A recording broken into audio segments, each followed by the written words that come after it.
네, 더불어민주당 소속 인천 부평갑 이성만 의원입니다. 그 중기부 장관님 어디 계시죠? 예, 장관님한테 질문하도록 하겠습니다.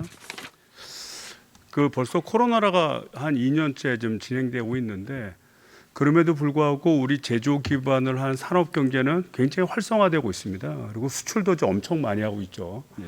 YOY로 따졌을 때 작년도 기반을 해서 한 30% 이상 수출을 했고요. 어쩌면 올해 역대 우리가 연간 수출 최고액을 달성할지 모르는 그런 상황에 있습니다. 또 지난 7월에는 월간 수출액으로는 아마 우리나라 역대 최고로 넘는 554억 달러를 기록한 걸로 알고 있습니다. 그 배경에는 사실 이 코로나를 우리가 잘 관리했기 때문에 그렇습니다.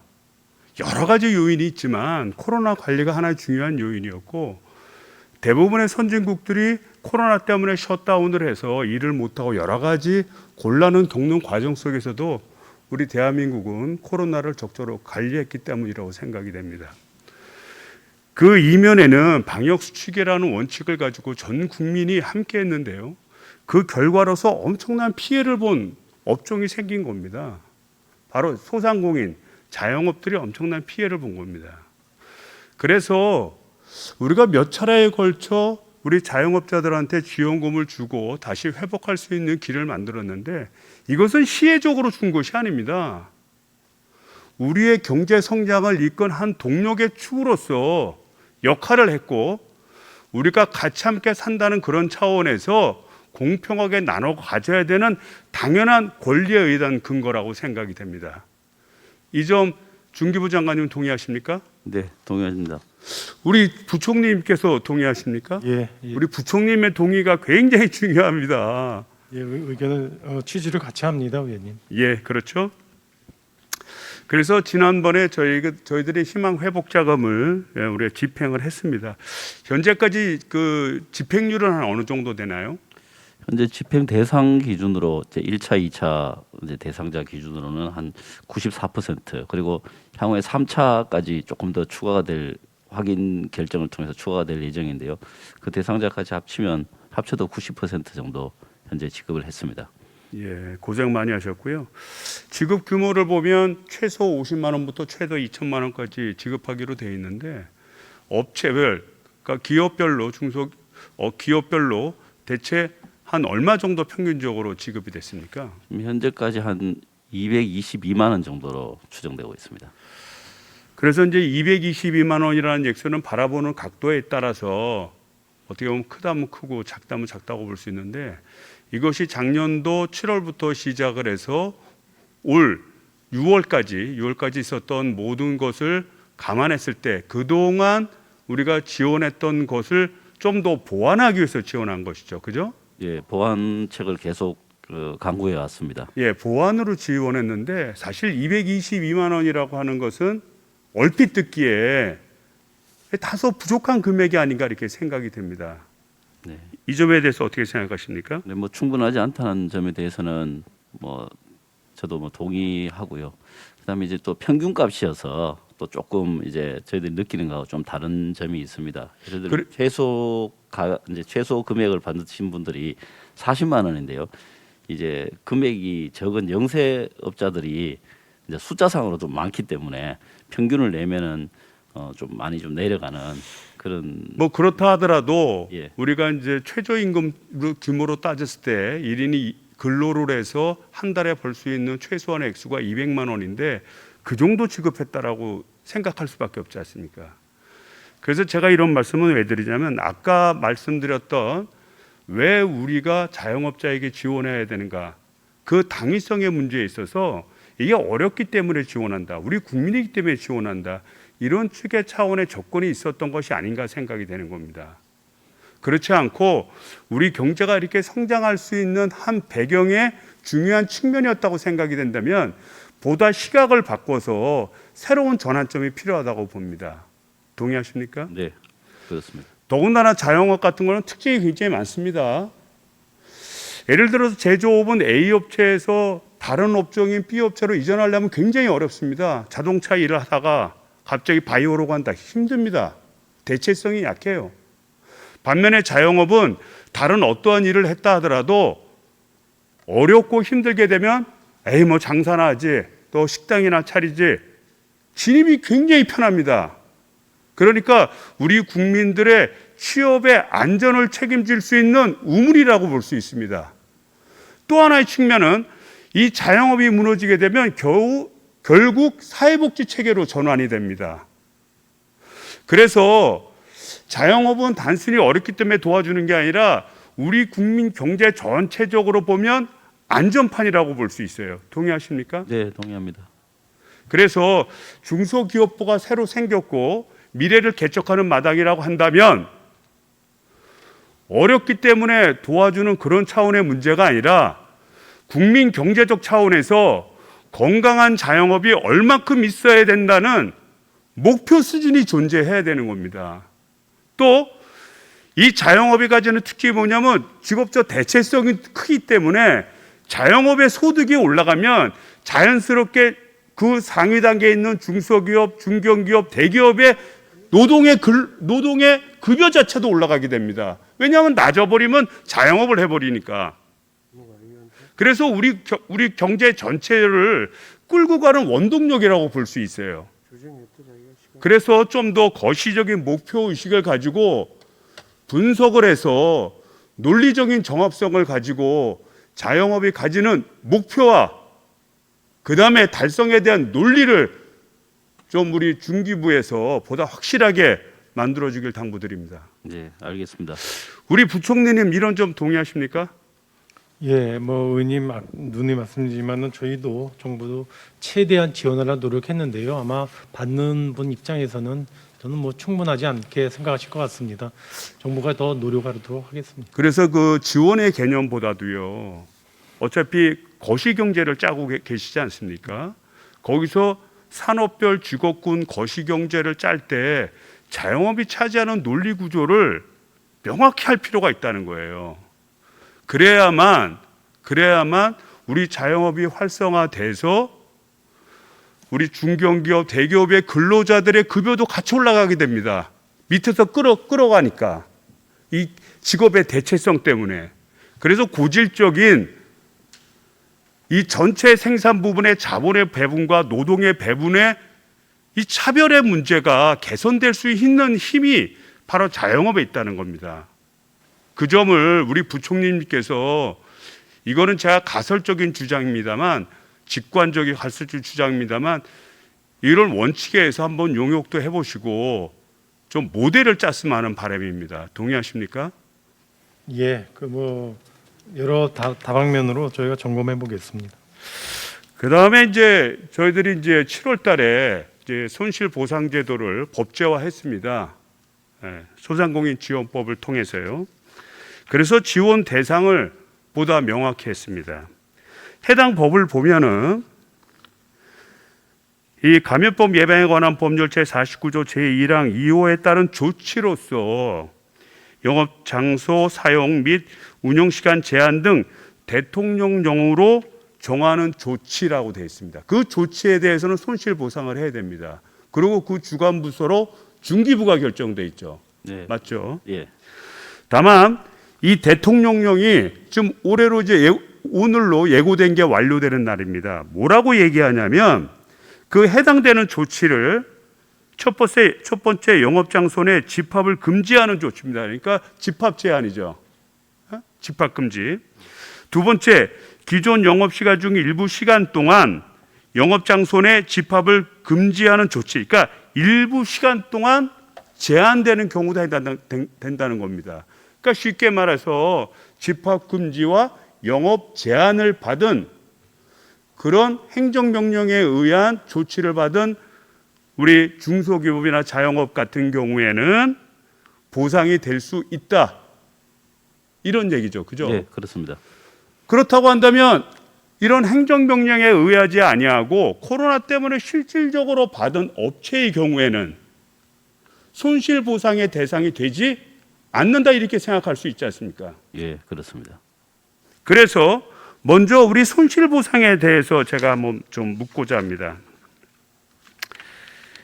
지금 이 손실보상을 다음 달이 10월 말 지급 개시를 목표로 하고 있습니까? 예, 그렇습니다. 예, 그렇게 제가 보고를 받았습니다. 지금 준비 상황은 지금 어떤 지금 7월달 하는데 큰 무리가 없이 진행이 되고 있습니까? 네, 지금 이제 손실보상심의위원회를 가 이제 10월 8일 날 되면 이제 그때 출범을 하게 될 것이고요. 사전에 좀 조속한 지급을 위해서 법 시행일 날에 좀 주요한 내용들을 다 그 심의위원회에서 결정하기 위해서 사전 준비를 하고 있습니다. 지금 현재 보유하고 있는 손실 보상을 대비한 예산 확보액이 지금 1조 원이죠. 그렇습니다. 1조 원인데 그 중에 또 이게 공교롭게도 이 방역 수칙이 4단계로 격성하면서 이 집합 금지라든지 영업 제한이 더 강화된 게 사실입니다. 네, 맞죠? 예, 그 얘기는 우리가 추산적으로 생각을 했을 때 이거 손실 보상의 액수가 좀 더 증가될 것이다. 이렇게 예측이 가능하지 않습니까? 네, 그렇습니다. 그래서 지금 보시기에 1조면 지금 7월 달부터 지금까지 지급할 그 당시 기준까지 손실 보상이 가능할 것으로 보입니까? 1조로는 좀 부족할 것으로 생각합니다. 그럼 부족한 돈은 어떻게 하실 거예요? 그는 우리 저 기재부 장관님께서 말씀을 하셨지만 그는 뭐 예비비라든가 또 뭐 기정 예산을 활용하는 뭐 그런 방식을 취해서라도 그는 뭐 다 지급하는 것으로 말씀을 하셨고 그리고 이거는 또 국가가 개개인에게 채무를 지는 거기 때문에 당연히 지급하는 내용입니다. 그럼 우리 부총리님께 묻습니다. 만약에 1조 갖고 되지 않고 부족할 경우에 그럼 기재부가 책임을 지고 부총리님이 책임을 지고 부족하지 않도록 뭐 예비비라든지 각종 재원을 사용하실 생각이십니까? 네, 의원님, 저희가 한 1조면은 충당이 될 거라고 생각을 하는데요. 만약에 이 소요를 넘어서게 보상 책정이 되면 이미 보상이 책정된 건 정부가 지급 의무가 발생한 것입니다. 그래서 저희가 어떤 기정 확보해둔 예산과 기정 예산, 또 필요하다면 예비비까지 동원해서 확정돼서 지급 소요가 발생한 그런 보상금은 차질 없이 지원하도록 하겠습니다. 네. 그리고 이제 마지막으로 묻고 싶은 게 그동안은 구간별로 매출액 등 여러 가지를 비교해서 여러 가지 구간을 나눠서 그렇게 지급한 걸로 알고 있습니다. 이번에는 법에 근거해서 지급하는 것이다 보니까 그럼에도 불구하고 어려움 때문에 지급하는 산출을 하기가 어려움 때문에 구간별로 하실 생각이십니까? 아니면 좀 어렵더라도 개별적으로 정확한 데이터를 찾아서 개별적으로 하는 걸 원칙으로 할 것입니까? 네, 우선 매출액별로 그 이제 업체 사이즈를 그 구별해서 보상이 나간 거는 이번 희망 회복 자금에서부터 시작이 됐고요. 그다음에 이제 구체적인 것은 보상심의위원회에서 결정을 하겠지만 큰 틀에서는 우선은 이제 개별 사업장들에게 이제 매출 손실 그다음에 뭐 기타 여러 가지 이제 비용들 이런 것들을 다 감안한 그 개별 업체들 베이스로 손실을 그 산정하는 방식으로 지금 추진 중에 있습니다. 네, 이게 다소 어렵긴 하지만 좀 개별 업체 할 수 있도록 노력하는 과정이 되게 중요합니다. 이 감염병 과정을 떠나서 지금의 하나의 코로나 위기라는 것이 직업군별 어떤 데는 좀 성장의 동력이 되고 어떤 데는 굉장히 희생의 대상이 되는 이런 과정이 있거든요. 그리고 이거는 앞으로도 또 다른 많은 위기의 과정 속에서 우리가 우리 전체 국민 경제를 가지고 어떻게 직업군별로 지원하고 함께 갈 것인가 그 모델을 만드는데 아마 중요한 기초 자료가 될 겁니다. 그렇습니다. 세계적으로도 코로나19에 대한 대응 방식으로 이런 법제를 손실보상의 법제를 가지고 대응하는 나라가 저희들이 지금 유례를 못 찾았습니다. 그렇죠. 그러니까 전 세계적 유례가 없고, 네. 그러니까 우리나라 가지는 전산화라든지 또는 주민등록번호에 의한 개개인에 대한 코드화라든지 또는 국세의 어떤 그런 전산화라든지 선진화 등이 함께 뭉쳤기 때문에 이게 사실 가능했던 것이고요.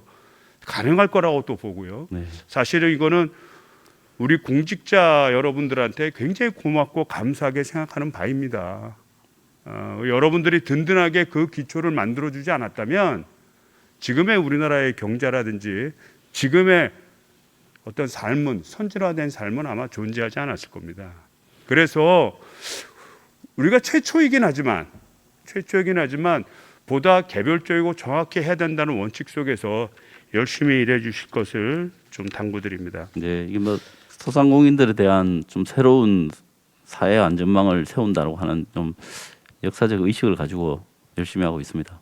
각 부처 예를 들면 특별히 그 국세청이라든지 행정 자료를 제공받는데 큰 어려움은 없으시죠? 예, 지금 그 내부적으로 운영하고 있는 그 TF에서 본부처 TF가 있습니다. 거기에서 이런 부분들, 그 특히 이제 데이터에 관련 부분들 이런 부분들도 지금 협조 체제를 구축하고 있습니다. 자, 다음은 이제 손실보상에 포함되지 않고 있는 코로나 때문에 실질적으로 피해를 보는 경영위기 업종의 문제입니다. 예를 들자면 이제 여행업 같은 게 가장 대표적인데, 이거는 법에 명시된 각종 행정명령에 의해서 직접적으로 피해를 본 이제 업종이 아닙니다. 하지만 코로나가 아니었다면 지금과 같이 경영위기가 생기지 않았겠죠. 했기 때문에 직접적 피해를 보진 않지만 이런 업종들을 어떻게 보면 지원해줘야 이 업종이 다시 살아나면서 우리나라 국민 경제를 안전하게 이끌 거라고 생각이 됩니다. 근데 문제는 이 각 업종마다 특징이 있을 거라고 보여집니다. 예를 들자면 여행업 같으면 우리 여행업을 대체 어느 정도 지켜야 되는지, 여행업이 앞으로 우리나라 경제 성장에 어떠한 역할을 할 것이기 때문에 어떠한 기반을 만들어야 될 것인지, 단순히 어렵기 때문에 있는 재원을 나눠주는 게 아니라 전략적 가치 판단을 가지고 해당되는 업종의 특성을 고려해서 발전 모델을 만들어 지원해야 된다고 생각이 되는데, 우리 중기부 장관님은 그 점에서 어떻게 생각하십니까? 네, 말씀하신 대로 이제 좀 간접 피해라고 뭐 표현할 수 있을 것 같습니다. 이제 여행업이라든가 공연, 문화 관련 업종들이 아주 많은 피해를 받았는데요. 과거에 전에 이제 우리가 이 소급 논란이 있었을 때요. 이제 손실보상에 대한 소급표 논란이 있었을 때도 사실 소급을 하게 되면 이런 간접 피해 업체들에 대한 구제 방법이 손실보상 논리로는 어렵기 때문에 이제 일정 그 법이 정해지는 그날 이전에는 이제 피해 지원 방식으로 좀 폭넓게 하자 이렇게 국회에서 합의된 걸로 제가 그렇게 이해하고 있습니다. 그래서 방금 말씀하신 대로 간접 피해 방식으로 해서 손실보상 논리로 좀 보상하기 힘든 그런 업종들에 대해서는 좀 별도의 정책 판단을 해서 지원책을 찾는 것이 현실적이라고 생각합니다. 그러니까 결론적으로 말씀드리면 지금은 경영위기 업종에 대해서 일률적으로 지원을 했지 않습니까? 네, 그 업종의 특성이라든지 업종의 향후에 우리 국민 경제에 차지하는 비중이라든지 향후의 발전 전략이라든지 이런 것이 고려되지 않은 채 업종별 매출의 감소액만을 감안했습니다. 감소액만을 따져서 일률적으로 업종의 특성을 반영하지 않았죠. 네. 그렇게 된다면 코로나 때문에 피해를 보는 업종이 이 여행업 같은 데는 엄청난 피해를 받습니다. 또 다른 업종은 피해는 받지만 피해를 우회할 수 있는 길이 있어 갖고 우회할 수도 있겠죠. 뭐 음식업, 요식업 같은 경우에는 우회한 데도 되게 많습니다. 그렇다고 보면 제가 볼 때는 이거를 중기부에서 모든 가치 판단을 통해서 특정 업종을 어떻게 지원할 것인가라는 전략을 짜고 그에 대한 대책을 마련하는 것은 합리적이지 않다고 생각이 되는데, 그 점에 대해서는 제 말에 동의하십니까? 네, 그렇습니다. 제가 조금 전에 말씀드렸다시피 새로운 정책 판단의 대상이 아닌가 싶습니다. 어떤 식으로 지원할 것인가 하는 문제는. 부총리님은 제 지금 조금 아까 질문한 내용에 대해서 동의를 하십니까? 예, 의원님 그 정부 그 금지와 제한 조치 상과에서는 그 상응하는 보상이 당연히 이루어질 것이고요. 그 금지와 제한 행정적인 조치에 의하지 않은 경우에는 보상 차원은 논의하기가 어렵고요. 그는 뭐 명백하게 법적으로 선언이 돼 있기 때문에 안 될 것 같고요. 여행업이나 관광업 이런 데에 대한 지원은 그래도 내년 예산안에 정부가 여러 가지 예산 그래서 제가 부총리님 이렇게 했으면 좋겠습니다. 이거는 중기부에서 판단할 사항이 아니에요. 해당 부처에서 해당 업종에 대한 비전과 목표의식을 가지고 정해야 될 문제라고 보여집니다. 이것이 그래서 한 우물에 넣어서 진짜 이것도 아니고 저것도 아닌 비빔밥으로 만드는 게 보다는 업종별 특성을 고려해서 각 부처가 사명감을 가지고 발전할 수 있는 모델과 지원책에 대한 방안을 강구하고 그거를 기재부가 예산이란 전체 차원에서 균형을 맞추는 그런 방법으로 가야 되지 않을까 이렇게 생각이 됩니다. 예, 그러니까 아까 말씀드린 대로 이제 여행업이나 관광업 같은 경우는 문체부가 이미 예산을 요구할 단계부터 내년 예산에 코로나가 어느 정도 진전이 되면서 이거에 대한 대비할 수 있도록 그래서 뭐 융자 자금을 더 준다든가 또는 관광 인프라를 갖다가 더 보강한다든가 또는 측면에서 관광업계에서 제기하는 사업을 추가 지원한다든가 여러 가지 다각적으로 해서 요구가 있었고요. 관광 분야, 관광 분야만 하더라도 내년에 예산이 4,163억 원이 계산이 돼 있습니다. 그래서 역시 뭐 저희들도 촘촘하게 지원하려고 노력했는데 혹시 부족한 부분이 있다면 추가적으로 논의가 될 수 있겠습니다. 대응을 할 것이다. 이렇게 제가 이해하면 되겠죠. 예, 그런 식으로 일단 내년 예산에는 많이 배치를 했다는 말씀을 드립니다. 감사하고요. 네, 여러분이 있기 때문에 앞으로도 우리 대한민국 발전하고 있습니다. 수고하셨습니다.